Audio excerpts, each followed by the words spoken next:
then it stop, yeah. Up, then it stop, yeah. Up, then it stop, yeah. Up, then it stop, then it stop, then it stop, yeah. Up, then it stop, yeah. Up, then it stop, yeah. Up, then it stop, then it. But when they left it to these people that just came in with this idea that we are going to exploit black folk and get their money, and we are going to use it to push our agenda. Now, Black Caesar, Fred the Hammer Williams, an athlete, played the role in that. Black Caesar was the hero. He drove off into the sunset smoking a big black cigar. And he was a dope dealer, but he prospered. The drug dealer was the hero. They had a shootout scene down in Long Beach Harbor on the wharves, as they were back then, and no LAPD showed up, and everybody's looking at this. About 10 or 12 of us went at the same time to see it. Man, where the police? You mean they got away with this? No way. Why are they glamorizing the drug dealer? And see, the revolutionary thing was put all the drug dealers and pimps on the wall, put all the rapists on the wall. But you see, there was counter-revolutionary. So rather than the brothers wearing a tie, got their acts together, going to college, working hard, being enterprising, trying to get the people together, we started getting gangsters and hoes and pimps glamorized. And then they had that just absolute bottom of the pile, slime at the bottom of the barrel, Superfly. That thing hit so big in 1971 that you had lines out the front of the theater, from the ticket office to the corner, round the corner to the next street, down that street to the next street, and back around again, where they buy a ticket, get in line to go see the movie, and they got to go all the way around the block, and then fighting and carrying on because somebody's cutting up in line. See, that's not right. And that's what we were having, glorifying this dysfunction of cocaine. And they made it a cult classic.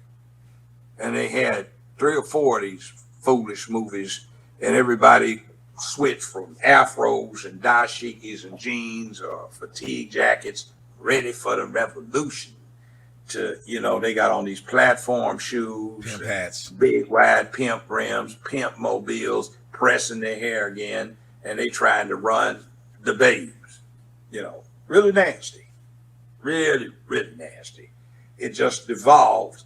And by then we had gone through this experience in the late 60s, where 67, it was almost there. 68 was really getting it on. Between 68 and 70, it fell flat because so many people in these organizations had infiltrated the organizations. They were snitches, informants, and sworn officers of some alphabet federal agency or police department. Really, really bad. So interestingly, about 6-7 years ago, I just had occasion to get Freedom of Information Act and look up some of these organizations I had something to do with. And I'm reading redacted, so-and-so did so-and-so, redacted and such and such and such. I said, I know who they were, because I remember when this happened at the meeting. I always thought those low-down fools were what they were.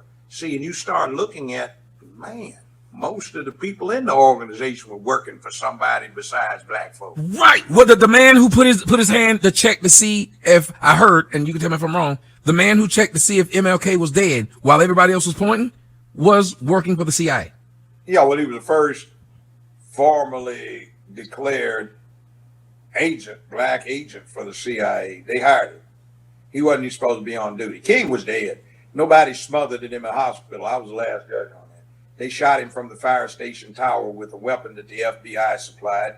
It was an XM-21 with a peculiar rate of rifling twist and some cute ammunition, which is exactly what they pulled out of King's body, with a rate of rifling twist consistent from that weapon.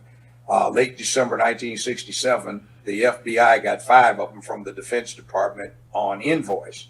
The serial numbers were given. I have them. And late April, that same month King got killed in 1968, the Attorney General ordered the weapons to be returned to the Defense Department. The FBI on inventory claimed they lost one. They only had 4. And the shot did not come from the flop house. It didn't come from the bushes. It came from the fire station. There was a 2-man hit team. It was not mob. It was not some stupid fanatics, Raul, anything else. They were diversions. They were alternative scapegoats. What it most likely was is two trained snipers out of the Marine Corps Sniper School that was located at Quantico, where the FBI had its training academy.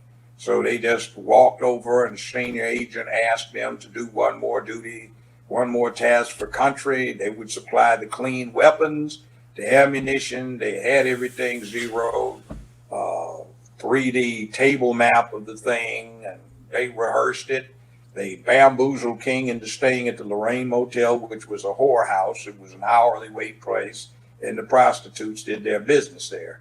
And he didn't have any need to be in that place. He should have been at the Rivermont, Memphis, which was the Holiday Inn's flagship hotel.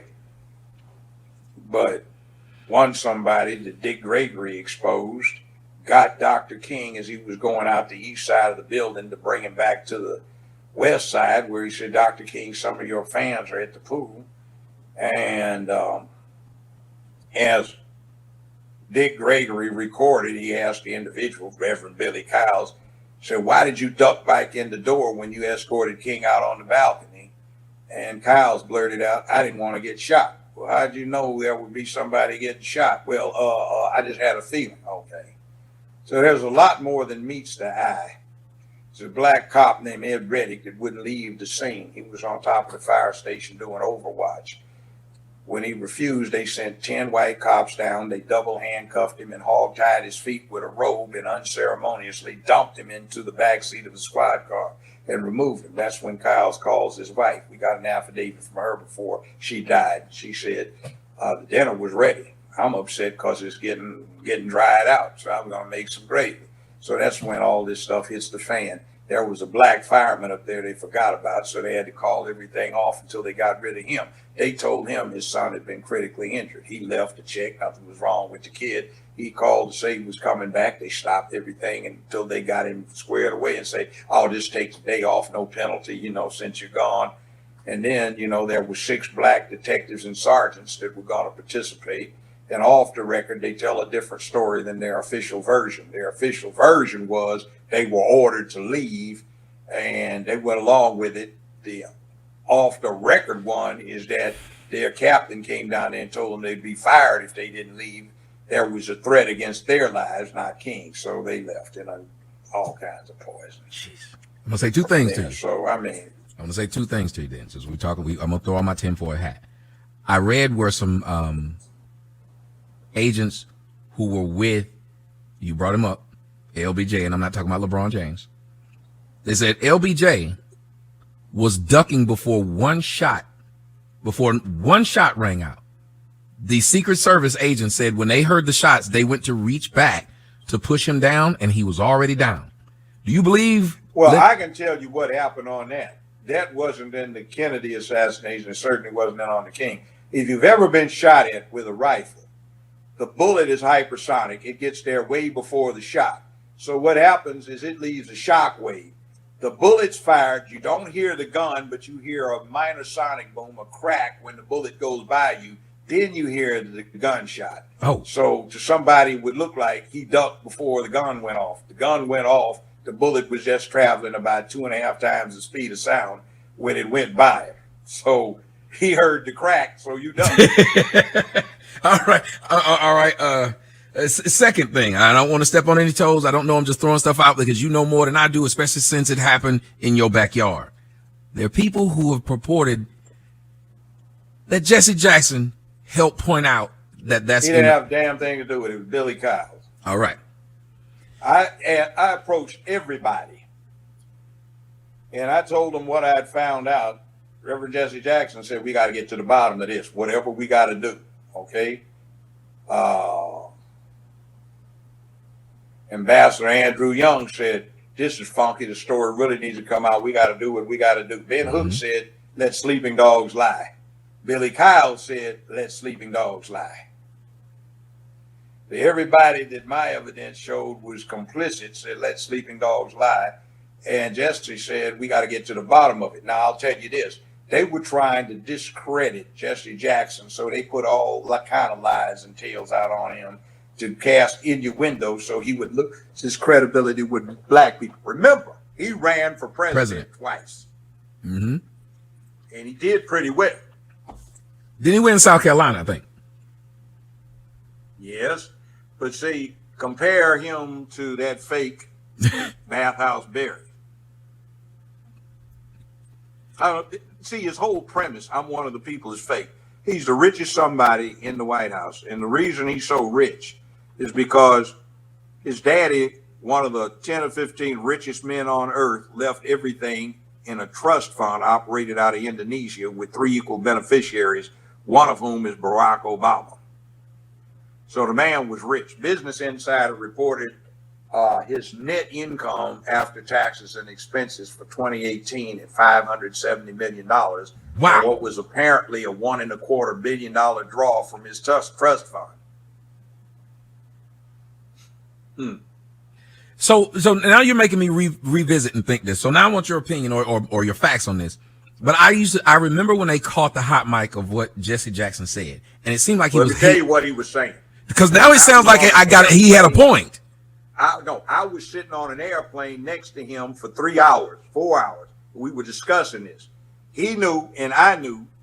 And if you want the source, Tennessee Judicial Conference, we studied the demographics. Do you know what demographic group pays its child support most often, most regularly, as ordered in the whole of the United States of America? I discuss that all the time. Black men. Black men.